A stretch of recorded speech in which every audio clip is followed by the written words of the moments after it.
আসসালামু আলাইকুম, welcome to Tania's food blog.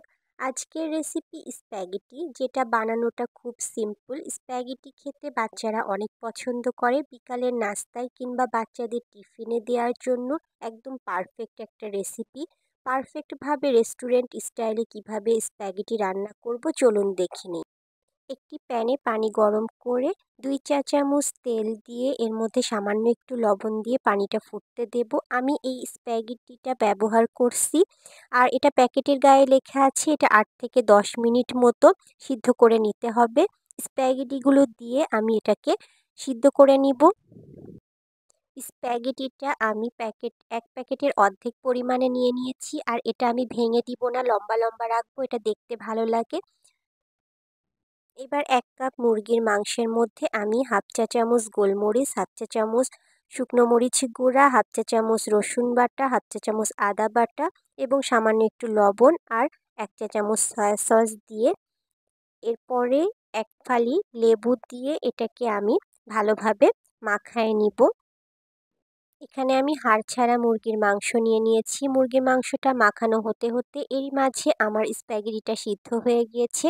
এটাকে আমি এখন ঢেলে নিব এবং এটা ঢালার পর আমি একটু ঠান্ডা পানি দিয়ে এটা ধুয়ে নেব, যেন আর বেশি সিদ্ধ না হয়।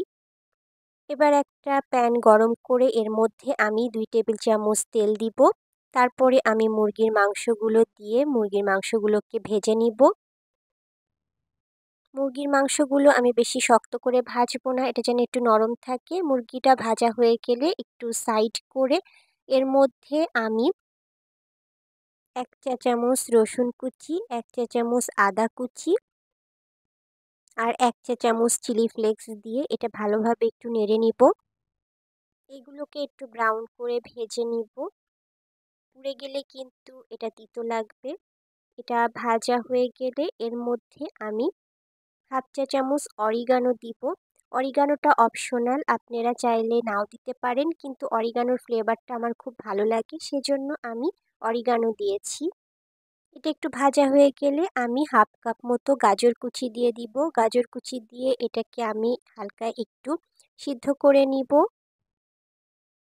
গাজরটা 80% সিদ্ধ হয়ে আসলে এর মধ্যে আমি সামান্য গোলমরিচ অ্যাড করব।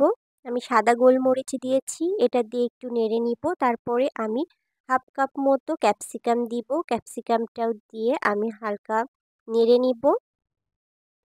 এই ক্যাপসিকামটাও আমি 80% মতো সিদ্ধ করে নিব। বেশি নরম হলে ভালো লাগে না, একটু ক্রাঞ্চিনেস থাকলে এটা খেতে অনেক মজা লাগে। আর আপনারা চাইলে এখানে আরও 2-3 রকমের সবজি অ্যাড করতে পারেন।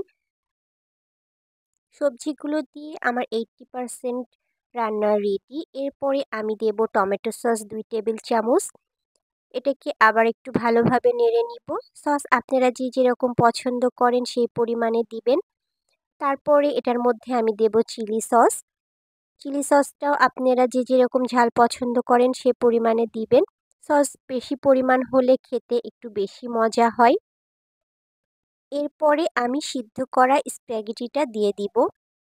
এটাকে এবার খুব ভালোভাবে আমি মিক্সড করে নিব। এটা মিক্সড করা হয়ে গেলে আমার 100% রান্না কমপ্লিট। আপনারা চাইলে এখানে কাঁচামরিচটা ইউজ করতে পারেন। কাঁচামরিচের ফ্লেভারটাও কিন্তু অনেক ভালো লাগে, বাট আমি এখানে ইউজ করব না। এটাকে আমি 2 থেকে 3 মিনিট মতো নেড়েচেড়ে এটা রান্না কমপ্লিট করে ফেলবো। আমার স্প্যাগেটিটা রান্না একদমই কমপ্লিট। এটা দেখতে কিন্তু অনেক আকর্ষণীয় আর খেতে খুবই মজা। আমার রেসিপিটা দেখতে সবার কেমন লাগলো অবশ্যই কমেন্টে জানাবেন। সবাই ভালো থাকবেন, সুস্থ থাকবেন। আল্লাহ হাফেজ।